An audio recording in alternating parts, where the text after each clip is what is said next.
pasal 16 ayat 13 sampai ayat yang ke-19.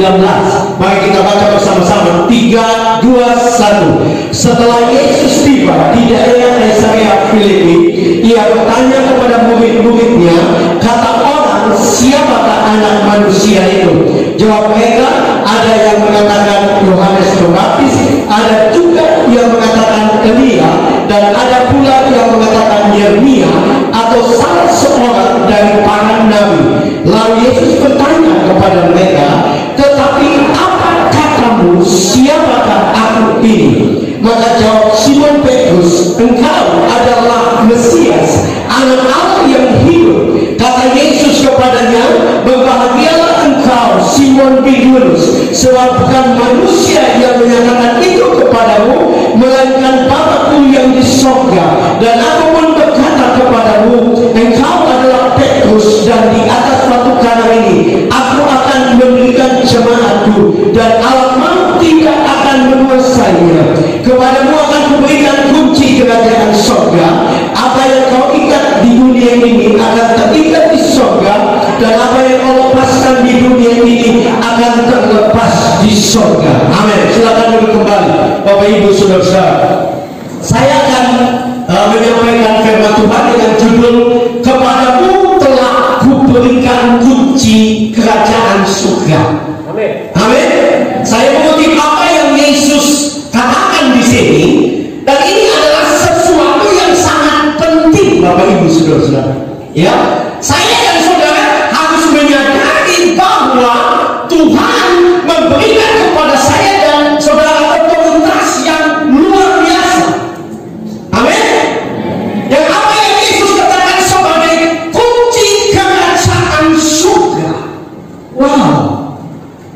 Kalau Bapak Ibu Saudara-saudara bayangkan, jauh Presiden Amerika ya, atau Presiden Rusia, Presiden Jokowi saja, kalau dia percayakan kunci gudang Indonesia kepada saudara, saya percaya saya dan saudara bangga sekali. Amin. Harusnya itu juga menjadi kebanggaan bagi kita orang Kristen. Amin.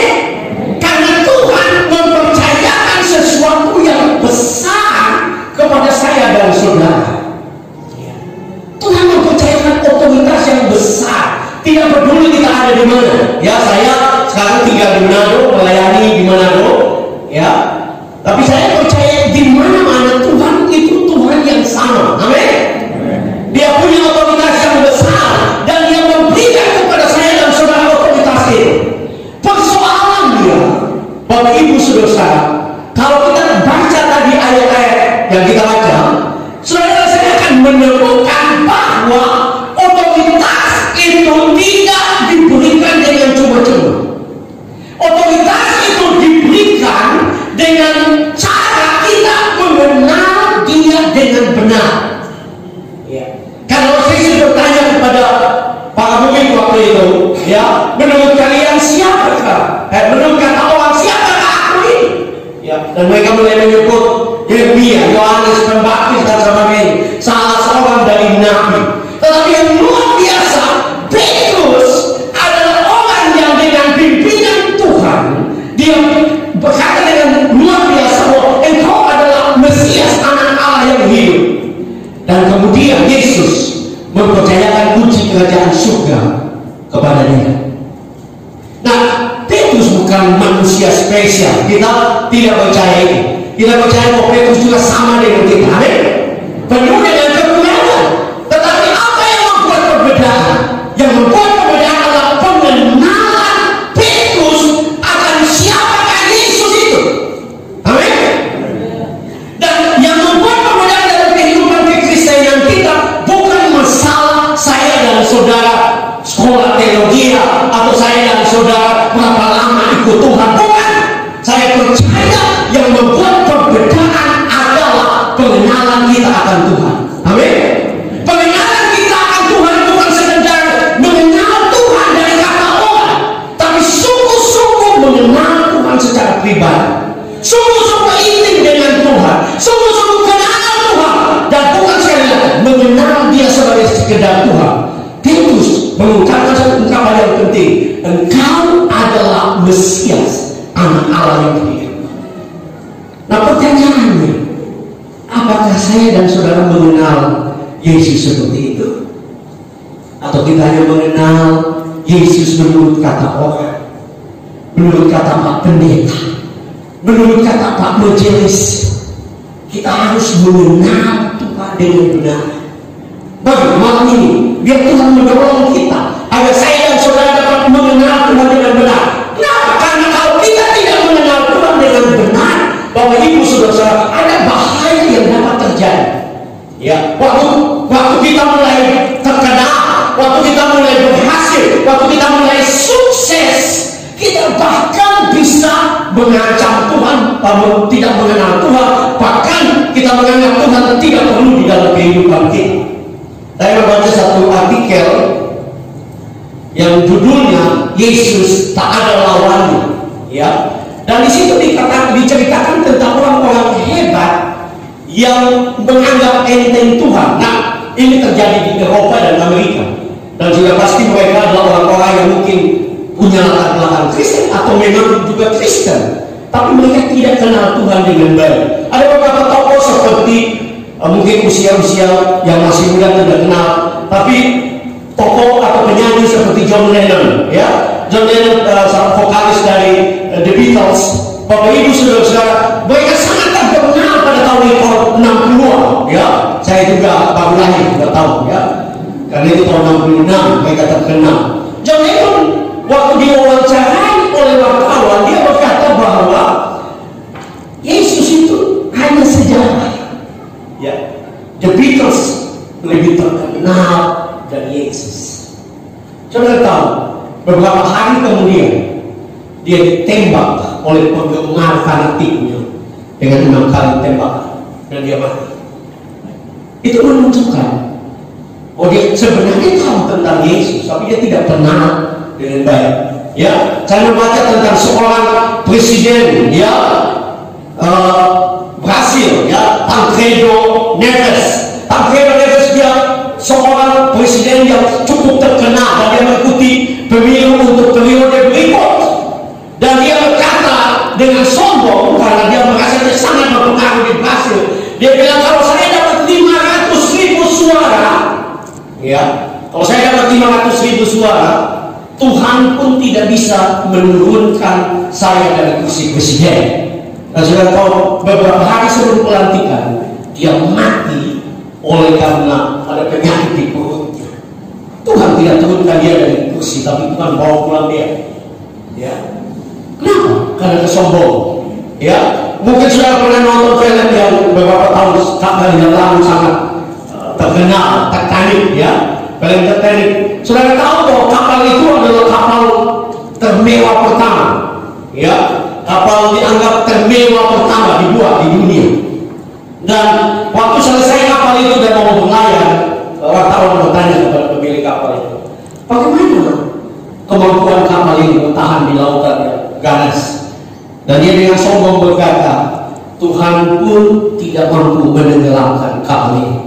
Dan kita tahu ceritanya, waktu pelayaran pertama dia menabrak gunung es dan Titanic tenggelam.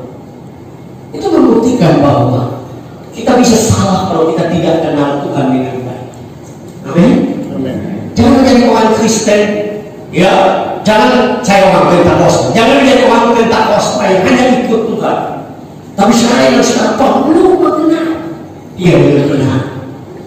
Perlu tahu, perlu menyadari bahwa Yesus itu segalanya dalam hidup kita. Amin. Yesus itu segalanya dalam rumah tangga kita. Yesus itu segalanya dalam pekerjaan kita, bisnis, masa depan kita. Yesus itu segalanya. Karena tanpa Yesus kita akan hancur. Ada satu tokoh yang terkenal cukup lama, beberapa tahun, 2 tahun yang lalu, Marilyn Monroe, seorang bintang film yang sangat cantik, bahkan foto dan lukisannya dianggap paling cantik di dunia. Ya, waktu Billy Graham datang untuk menginjil dia, ya, Billy Graham berkata bahwa Tuhan menyuruh saya untuk datang berbicara dengan kau tentang Yesus. Dan dia berkata kepada Billy Graham, pulanglah Pak Pendeta, saya tidak membutuhkan Yesusmu. Dan beberapa hari kemudian Marilyn Monroe meninggal.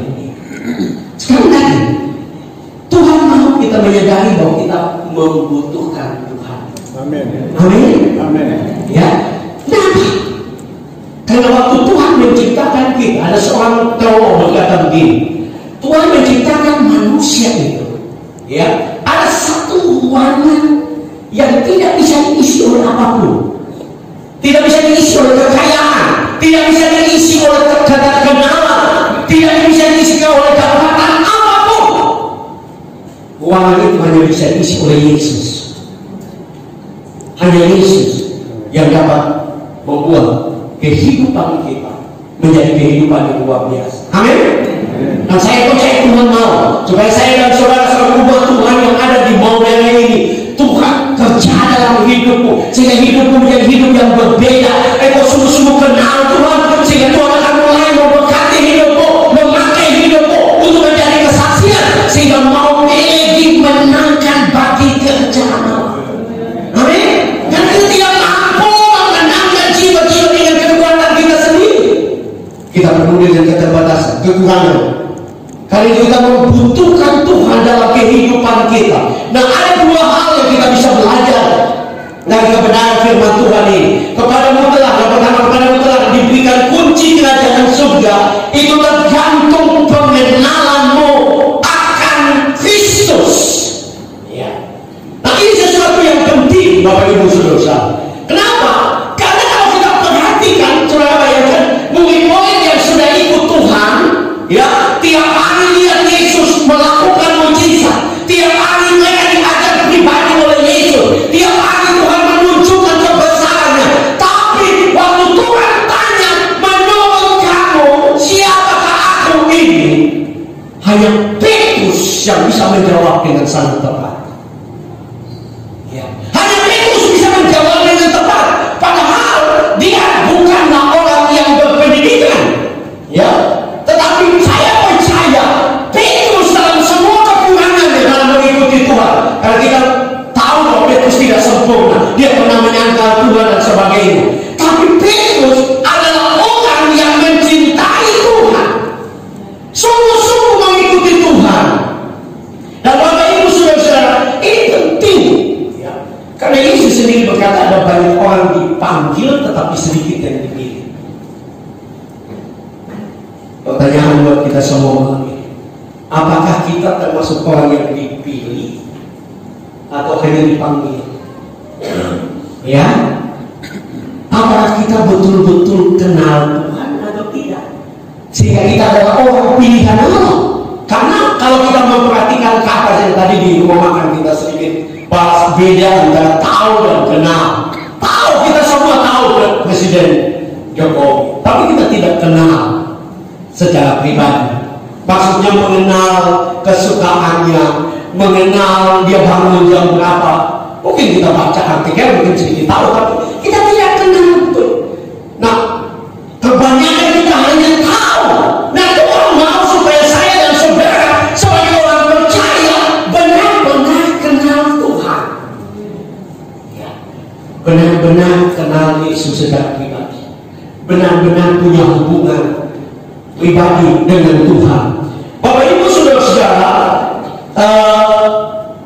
saya melihat di dalam satu terjemahan, ya, di sini terjemahan sederhana Indonesia, ya, boleh di bawah,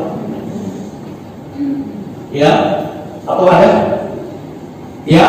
Nah, terjemahan sederhana kalau ada, di sini dikatakan, maka Petrus yang juga disebut Simon menjawab, engkau adalah raja penyelamat dan anak Allah yang hidup. Jadi dia tidak sekedar engkau adalah Mesias, tetapi engkau adalah raja penyelamat dan anak Allah yang hidup. Dia mengenal Tuhan dengan benar. Siapakah Yesus itu? Nah, kalau kita bicara tentang pengenalan, Bapak Ibu Saudara-saudara, saya ingin supaya kita belajar tentang kebenaran ini. Di dalam Matius 7 ayat 22 dan 23. Matius 7 ayat 22 dan 23. Ini ayat terkenal dan ayat ini penting untuk kita baca dan renungkan. Karena ayat ini memperingatkan bahayanya kita ikut Tuhan, bahayanya kita melayani Tuhan, bahayanya kita dipakai Tuhan tetapi tidak mengenal Tuhan. Matius pasal 7 ayat 22 dan 23. Kita akan baca bersama-sama. 3, 2, 1. Pada hari terakhir banyak orang akan berseru kepadaku, Tuhan, Tuhan, bukankah kami berbuat demi namamu dan mengusir setan demi namamu dan mengadakan banyak mujizat demi namamu juga. Ayat 23. Pada waktu itu aku akan berterus terang kepada mereka dan berkata, aku tidak mengenal kamu, nyala daripadaku kamu sekalian pembuat kejahatan. Di sini Yesus berkata bahwa aku tidak mengenal kamu. Bapak Ibu Saudara, saya coba untuk melakukan semacam riset. Nah, saya menemukan Bapak Ibu Saudara bahwa kata mengenal yang dipakai oleh Tuhan Yesus itu adalah ginosko dalam bahasa Yunani. Itu sejajar dengan kata yada di dalam bahasa Ibrani. Nah, ginosko itu Bapak Ibu Saudara, ginosko itu sedang berbicara tentang bukan sekedar kenal. Ginosko itu bicara tentang keintiman. Ya, maaf mereka yang belum menikah. Itu berbicara tentang hubungan yang intim antara suami istri. Ya, itu bicara tentang kenal dengan baik. Ya, saya percaya ya Pak Gembala dengan Ibu sudah kenal dengan baik karena menikah lama. Ya, orang bilang bahkan kalau menikah lama sama-sama terus muka menjadi mirip. Ya, dulu satu muka bulat, satu muka panjang, lama-lama semua jadi bulat mungkin kan. Ya, karena kedekatan, keintiman. Ya, dan Bapak Ibu Saudara, Yesus mau supaya kita intim dengan Dia, bukan berhubungan seks, maaf ya. Sekalipun katanya hubungan seks ya. Ya, di dalam perjanjian lama. Tetapi ini bicara tentang keintiman dan memang kita harus intim dengan Dia. Kenapa? Karena kita semua satu waktu akan menjadi mempelai perempuan. Amin. Dan kalau Tuhan tidak mengenal kita, itu kan berbahaya. Sudah lihat ayat 22 tadi, bernubuat, ya, melakukan mujizat, ya, ini sudah kenal. Kenapa? Karena banyak orang bisa dipakai Tuhan tapi tidak kenal Tuhan. Kenapa bisa begitu? Karena Tuhan bela firman. Ya, Tuhan bela firman. Itu sebabnya apakah orang dipakai Tuhan selalu sempurna? Tidak. Kadang-kadang Tuhan bela firman, bukan karena Dia yang sempurna. Ya, saya ada satu cerita yang mengelilingi seorang penginjil yang singkat malam pertama Tuhan pakai di Singapura, penginjil dari Amerika. Orang lumpuh berjalan tuli mendengar, buta melihat. Malam kedua kata dia tidak hadir. Pujian sudah dinaikkan, panitia lari ke hotel dan dongkrak pintu dan dia sedang mati dengan langsung di kamar hotel. Malam sebelum,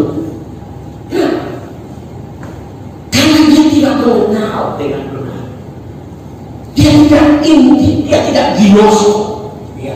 Nah, Tuhan mau supaya kita menjadi orang Kristen yang kenal Tuhan itu benar. Ya. Nah, bagaimana kita bisa kenal dengan benar? Tidak ada cara lain selain kita harus sering berjumpa dengan Tuhan. Amin.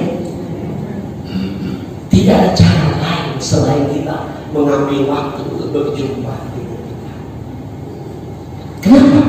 Karena ginosko juga itu bukan sekedar keintiman, tapi ginosko itu juga bicara tentang menikmati. Saudara datang gereja menikmati kan? Kalau saudara datang gereja melihat worship leader, saudara sibuk menghakimi, cara menyanyi, lagunya, pemain musik, saudara melihat khotbah dan saudara menghakimi, saudara tidak nikmati.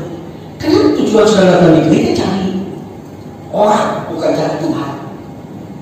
Harus kita datang ke gereja karena kita ingin berjumpa dengan Tuhan dan menikmati, amin, menikmati kemuliaan-Nya, menikmati kehadiran-Nya.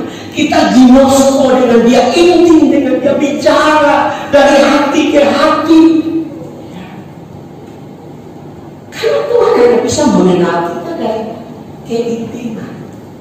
Ya, saya tidak tahu Bapak Ibu saudara di Bomeri, tapi di daerah-daerah lain yang disebut dengan jemaat Natal dan Paskah. Nah, baru masuk gereja, nanti Natal baru masuk, Paskah baru masuk. Nah, jangan kata-kata ini mengerikan, saudara. Aku tidak mengenal kamu. Ya. Bagi saya kata-kata ini paling mengerikan. Ya, kenapa? Karena Tuhan bilang menyatakan, ya, bukankah kita semua ini? Nanti waktu kita menghadap Tuhan, Tuhan berkata, sabarlah hai hamba-Ku yang setia. Sabarlah hai hamba-Ku yang setia. Kita semua rindu itu. Kita tidak ingin menyanyi, tetapi itu ditentukan waktu sekarang. Waktu saudara ikut Tuhan, apakah saudara mengenal Tuhan atau tidak? Saya dan saudara kenal Dia dengan baik atau tidak? Sekali lagi, kenal itu bukan bicara tentang pengetahuan. Ya. Saya waktu melayani di Maluku Utara, ada satu orang Chinese, ya, dia orang yang di gereja Pentakosta, ya, dan satu waktu dia mengambil keputusan untuk tidak mau gereja lagi. Dan dia bilang, saya sudah baca dari Kejadian sampai Wahyu. Dan bagi saya bohong, dan dia tidak kenal Tuhan. Karena kenal bicara hubungan, kenal bicara keintiman. Dan kalau sudah kenal Tuhan dengan baik, wow, engkau adalah orang yang spesial di mata Tuhan. Engkau adalah orang yang sangat dikasihi oleh Tuhan. Engkau akan lihat hal-hal yang besar terjadi. Engkau akan lihat hal-hal yang luar biasa. Rumah tangga akan berbeda. Engkau jadi pribadi yang berbeda. Ya. Memang pandemi, Bapak Ibu saudara, dalam situasi seperti ini ada banyak orang yang sulit. Tapi saya percaya Tuhan mengizinkan ini supaya kita punya lebih banyak waktu untuk Tuhan. Amin. Bukan banyak waktu untuk nonton drakor. Saya tahu ada banyak ibu-ibu yang drakor setelah jam 10 pagi, setelah masak jam 10 pagi sampai jam 10 malam. Karena ada orang posisi. Bukan. Tuhan mau untuk kita kenal Dia. Amin. Kenal Dia. Tuhan tidak menuntut kita pandai dari teologi. Saya berani berkata. Karena saya pernah membaca satu kisah yang agak lucu tapi dalam kisah. Ada seorang Chinese sederhana percaya Tuhan, ya, namanya Ko Achong. Ada di sini yang nama Ko Achong. Saya punya teman baik namanya Ko Achong. Tapi ceritanya sederhana, luar biasa. Ko Achong punya toko kecil di pasar. Dan tiap pagi dia harus datang lewat jalan yang cukup agak jauh, tapi lewat tokonya itu dari rumahnya itu ada gereja. Ya. Dan ya, itu pun harus menerbang jalan yang dapat dikatakan jalan lintas. Jadi banyak mobil-mobil besar dan sangat berbahaya. Tapi dia paksa untuk menyeberang karena gerejanya di seberang jalan. Dia menyeberang dan dia masuk hanya beberapa menit, kemudian dia keluar lagi dari gereja. Satu waktu orang bertanya kepada dia, Ko Achong bikin apa di gereja tiap hari? Ya, dan Ko Achong dengan sederhana berkata, Oi cuma datang di gereja, Oi masuk, dan Oi hanya bilang, Tuhan Yesus ini Achong. Terima kasih Tuhan. Mulai keluar lagi ke pasar berada. Satu waktu dia sedang menyeberang jalan dan karena banyak mobil di lintas itu, dia ditabrak mobil. Tabrakannya cukup parah. Dia dilarikan ke rumah sakit. Para dokter merasa khawatir karena dia kritis. Ya, Tapi yang luar biasa, satu pagi mereka kaget karena racun yang sudah kritis itu mendadak sehat kembali. Dan mereka datang, Pak Dokter, tenaga medis di situ bertanya, racun, kenapa? Kamu alami apa sehingga kemarin kamu kritis? Dia bilang, saya tadi pagi waktu bangun dan ada satu orang putih dengan jubah yang berkilau datang kepada saya dan dia tidak bicara banyak. Dia hanya bilang, Acong, saya Tuhan Yesus. Amin. Dan kemudian dia menghilang dan saya sehat sempurna. Amin.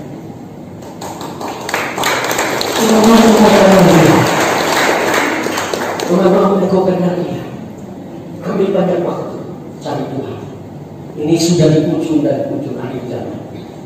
Kita tidak bawa apa-apa, sudah naik. Dan kita bawa hanya pengenalan kita akan Tuhan. Amin. Pengenalan kita akan Tuhan. Saya tidak mengatakan sudah tidak bekerja, tapi ambil waktu untuk bersekutu dengan dia. Kenal dia, sehingga dia mengenal engkau. Dia datang untuk engkau. Karena Yesus akan datang untuk semua orang Kristen. Dia hanya datang untuk mereka yang mengenal dia, punya hubungan yang intim dengan dia. Ambil keputusan mulai malam ini untuk mengenal dia. Mungkin kamu tanya kita, bagaimana mengenal dia? Mulai baca firman Tuhan setiap hari.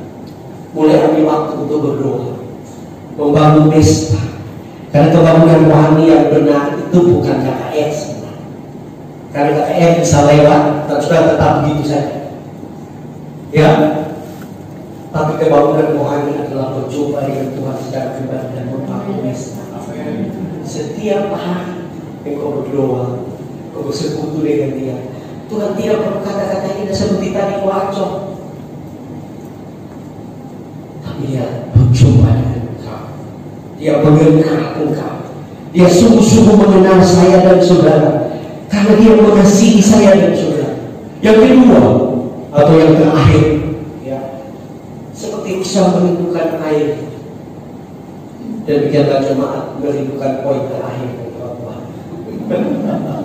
Yang kedua terakhir, kepadamu telah memberikan kunci kerajaan surga, tergantung dari pemberian otoritas yang Tuhan berikan. Ya. Petrus menjadi pribadi yang berbeda karena dia mengenal Yesus dengan benar.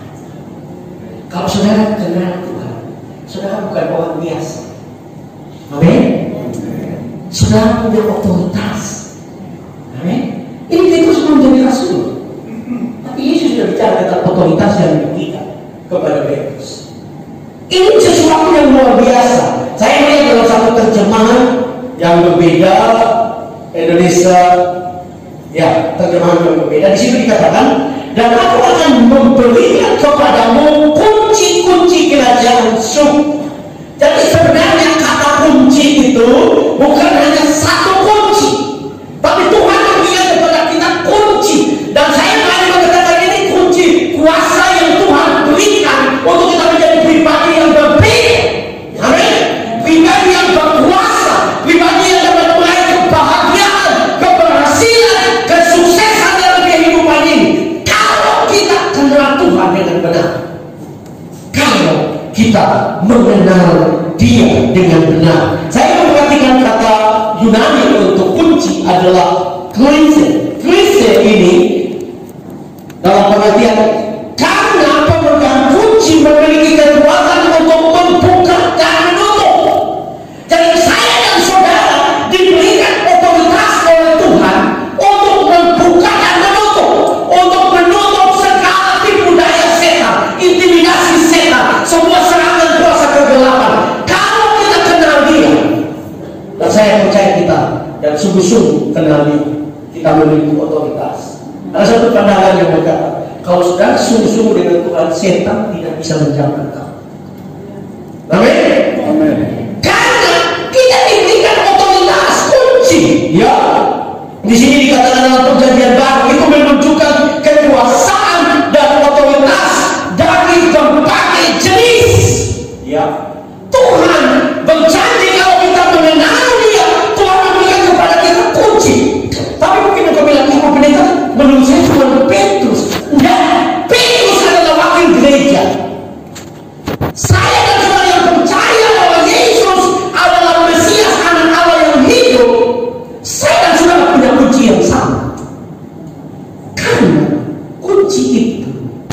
dapat dari pengenalan akan siapakah Yesus yang sebenar. Amen. Kunci itu diberikan bukan karena berapa lama ikut Tuhan.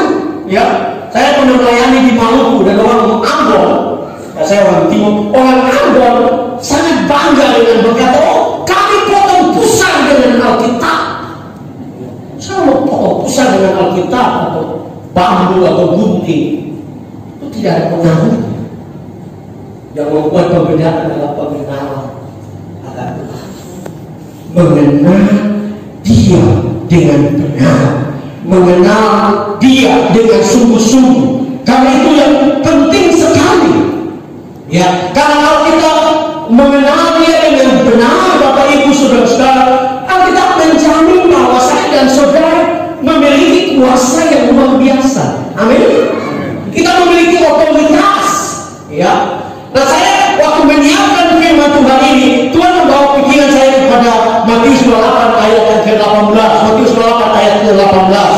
Di situ Yesus berkata, Yesus mendekati mereka dan berkata, kepadaku telah diberikan segala kuasa di surga dan di bumi. Beberapa penafsir mengatakan bahwa ayat ini sedang berbicara karena Yesus datang kepada para murid, mendekati murid-murid. Dia sedang berkata, karena Bapa telah memberikan kepadaku otoritas baik di surga maupun di bumi, maka aku memberikan otoritas itu kepadamu. Amin. Dan itu untuk kita semua. Jangan saudara berpikir bahwa hanya pendeta saja yang dipakai Tuhan, hanya pendeta saja yang punya kuasa. Tidak. Karena Yesus berkata dalam Injil Matius pasal 16, tanda-tanda ini menyertai orang percaya. Nah, pertanyaannya, sudah orang percaya? Amin. Banyak yang tidak amin. Sudah orang percaya? Amin. Amin. Harus amin. Kalau tidak itu berbahaya. Kalau sudah tidak memiliki otoritas. Nah, saya memperhatikan kata kuasa. Jadi Yesus memberikan kepada kita kuasa juga. Karena kalau sudah kembali kepada tadi Injil Matius, ya, pasal yang ke-16 tadi ayat 19, itu kunci kerajaan surga. Apa yang kau ikat di dunia terikat di surga. Apa yang kau lepaskan itu bicara tentang otoritas. Dan kata yang dipakai adalah exousia. Exousia itu Bapak Ibu Saudara-saudara adalah otoritas atas manusia. Kalau saudara mengenal Tuhan dengan baik, saudara punya otoritas atas manusia, orang-orang di sekitar saudara. Kenapa? Karena Tuhan memberikan kita kuasa. Saya tidak menulis di catatan sini. Saya teringat akan satu waktu ada seorang istri yang suaminya selingkuh, ya, orang benar bilang bahugel, dia selingkuh, ya, dan dimarahi, dicaci maki, ditegur pendeta, suaminya tidak betul. Kenapa yang terjadi? Dia mulai berdoa sungguh-sungguh. Dan satu waktu suaminya pulang, dia merasa ada kuasa Tuhan yang luar biasa. Dan waktu suaminya duduk, dia datang dan tunjuk matanya. Dia berkata, firman Tuhan berkata, apa yang dipersatukan Allah tidak boleh dipisahkan manusia. Sejak hari itu suami yang berdoa, ada kuasa dalam diri. Amin. Mungkin itu ada masalah mata, ada kuasa dalam diri. Itu ada masalah dalam kehidupan ini, ada otoritas Allah. Tuhan mau supaya kita menggunakan otoritas itu karena kita sudah kenal Tuhan dengan benar. Amin. Jangan menjadi manusia yang lemah. Tuhan itu adalah orang yang punya otoritas, sehingga itu dapat menjadi saksi, menjadi berkat. Aku tidak menjadi orang yang kalah, aku terus menang. Tapi sekarang aku harus mengenal Dia. Bahkan dalam penjelasan di sini dikatakan, ya, otoritas atas manusia, atas pemimpin, lebih berkuasa di antara makhluk-makhluk ciptaan yang lebih tinggi dari manusia, bahkan penguasa spiritual. Nah, saya percaya penjelasan ini menunjukkan bahwa saya dan saudara punya otoritas atas setan. Amin. Tuhan berikan kita kuasa. Jadi sebenarnya orang percaya tidak perlu takut setan. Karena kita diberikan otoritas atas setan. Ya. Kita diberikan kuasa. Ya. Nah, repotnya banyak orang Kristen sudah ikut Tuhan dan masih percaya setan. Lebih gampang rasa hadirat setan daripada hadirat Tuhan. Kenapa? Kalau dia ada jalan gelap, mau orang beringin, saya tahu orang timur juga begitu. Dia gampang untuk rasa, tadi saya lihat orang beringin, saya punya peluang untuk berdiri. Gampang sekali. Coba di gereja. Orang supir sudah menyembah, sudah pimpin luar biasa, sudah macam-macam. Tapi dia kering saja. Menyala matanya. Udah saja. Kenapa? Karena mungkin kau lebih mengenal setan daripada mengenal Tuhan. Ya, mungkin ada kesal. Betul ya? Kalau kita kenalan Tuhan, waktu sudah masuk gereja, bawa gereja, nyanyian setan hadirat Tuhan sudah Tuhan. Amin. Itu benar.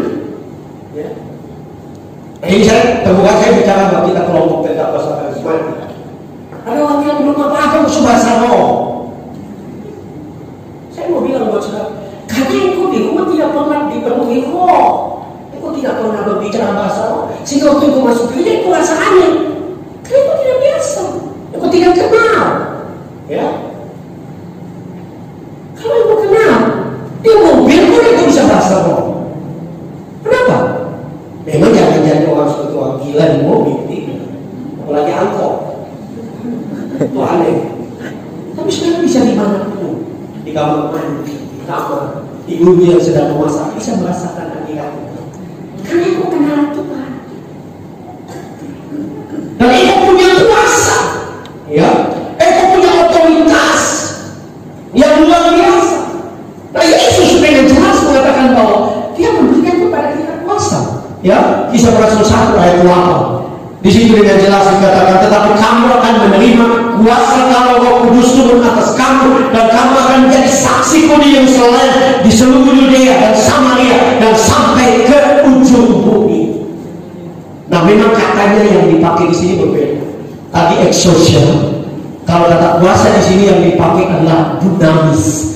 Dunamis itu dari kata dunamis bahasa Yunani itu muncullah kata dinamit.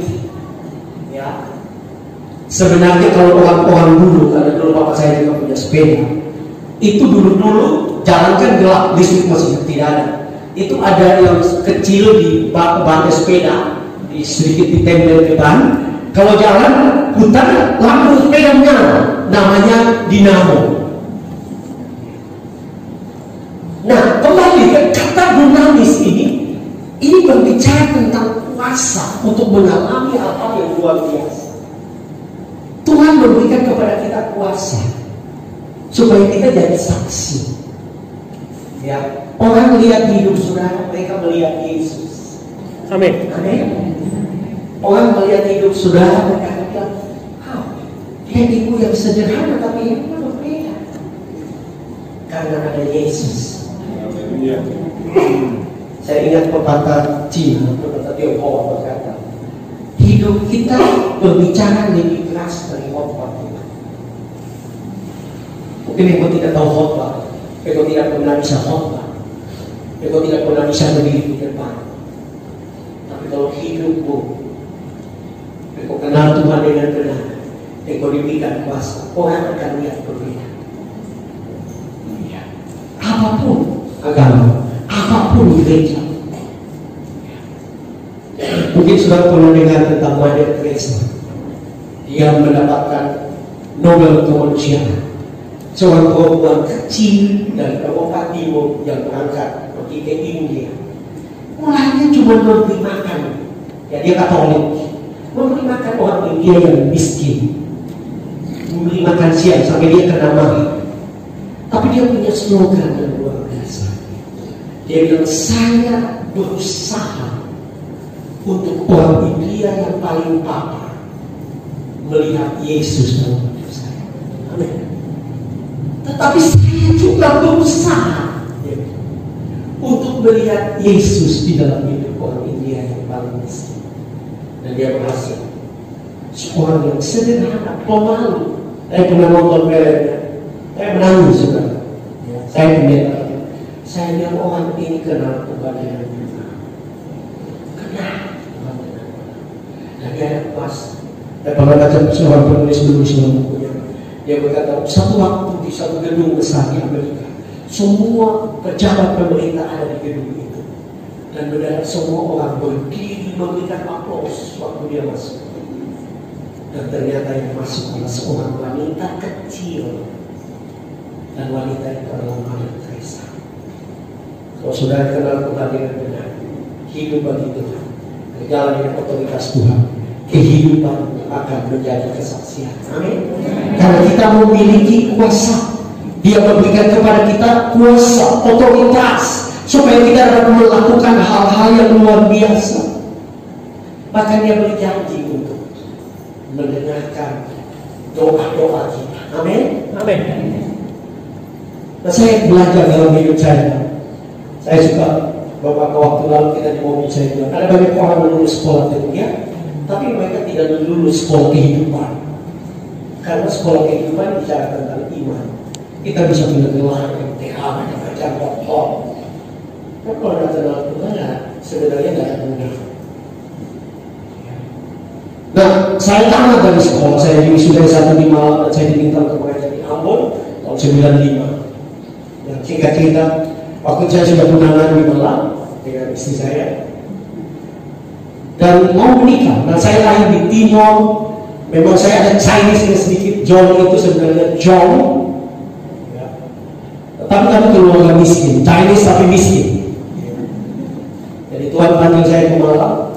Setelah saya tamat, saya tunangan. Habis tunangan karena calon istri saya keluarga pendeta, tidak pernah bicara biaya nikah. Tapi saya tahu budaya Timur, laki-laki yang harus siap. Jadi saya minta calon istri saya, coba telepon mami. Kami panggil mami. Tanya kira-kira biaya nikah berapa? Ya, ini sok ada uang. Betul saya kembali di Ternate. Jadi calon istri saya telepon saya balik, dia bilang, mami bilang tolong siapkan 2 juta. Nah, tahun 95 2 juta itu besar. Sepanjang hidup belum pernah lihat yang jut-jut. Jadi waktu tinggal itu saya bilang, Tuhan dari mana? Nah, saya kan gembala, saya dosen di sekolah yang hampir tutup, punya sedikit masalah yang mau. Jadi saudara, saya tidak tahu bisa datang dari mana, ya? Mahasiswa juga banyak yang tunggakan uang sekolahnya luar biasa. Jadi tidak tahu. Tapi saya ambil keputusan untuk cari Tuhan. Dan saya di kamar, karena saya mau datang dosen muda, jadi ada kamar di siap. Saya tidak nyanyi doa dengan yakin doa. Ya, tapi waktu itu saya bicara dengan istri, karena kami baru menikah, sekolah menyiapkan rumah, tapi kosong. Masa pengantin baru tinggal di lantai, tidur di lantai. Jadi saya dengan dia bicara, bagaimana sih? Dia bilang kita berdoa 5 juta. Tahun ini 95. Gaji saya saudara tahu bahwa gaji saya 125.000. Dan awal semester ada janji iman, saya berikan semua 125.000. Ya. Padahal itu bulan Agustus saya akan nikah Desember tanggal 8. Jadi kami cukup bergumul, saudara. Saya berdoa, awalnya semangat, ya. Nyanyi doa semangat, lama-lama makin dekat. Dari mana? 2 juta. Ya. Doanya bilang 5 juta itu seperti itu. 5 juta. Saya mengatakan Tuhan itu dengan doa. Amin. Tuhan itu peduli doa kita. Kuasa yang besar dalam doa dan iman. Sekitar bulan Oktober, mendadak karena zaman itu tahun 95 belum ada HP di kota Ambon. Jadi cuma telepon kantor. Mendadak saya dipanggil di kantor. Dan waktu saya dipanggil, Bapak Ibu saudara, orang itu angkat telepon dan dia perkenalkan diri karena saya belum kenal. Dan dia mulai dengan berkata begini, karena dia lebih tua dan saya setelah kenal, akhirnya saya kenal orang. Maksudnya lewat kenal. Dia panggil saya Frans, Tuhan bicara buat saya. Dia bilang istri saya tidak percaya, tapi Tuhan juga bicara. Nah, sudah kali dia mau saya berdoa untuk 5 juta. Dan dia bicara, dia bilang Tuhan bicara. Dan dia jujur, dia bilang saya juga tidak punya uang, tapi Tuhan bicara buat saya dengan istri. kamu 10 juta rupiah. Tahu saya bilang ini. Dan saya mau katakan, saya menangis. Tuhan ingatkan saya ayat Efesus 3 ayat 20. Paulus berkata, bagi dialah yang dapat melakukan jauh lebih banyak daripada yang kita doakan dan pikirkan, seperti yang ternyata dari kuasanya yang bekerja di dalam kita. Dia jawab doa kita lebih dari apa yang kita doakan. Karena dia datang kepada Tuhan, kenal dia dengan benar, berani untuk meminta. Dan sejak saat itu saya mulai percaya. Karena iman itu, Paulus bicara tentang latihan badan itu terbatas gunanya, tapi dia hubungkan dengan latihan iman. Iman itu seperti otot. Kalau sekarang berlatih dari kecil, ya, dari kecil, saya beriman untuk uang nikah. Setelah itu saya belajar untuk tingkatkan, beriman untuk punya rumah sekitar 300 juta rupiah di Nado rumah yang mahal. Dan Tuhan melakukan mujizat. Saya punya rumah sekitar 300. Kalau sekarang Tuhan perkirakan rumah itu sekitar 700 juta. Saya percaya kalau saudara mau belajar untuk kenal dia dan percaya, engkau memiliki kuasa. Engkau memiliki kuasa. Amin. Siapapun engkau memiliki kuasa. Kuasa itu ada di dalam tangan. Itu yang Yesus katakan, kepadamu kuberikan kunci kerajaan surga. Kau yang menentukan kau diberkati atau tidak. Tuhan sudah siapkan semua. Tinggal kita belajar untuk percaya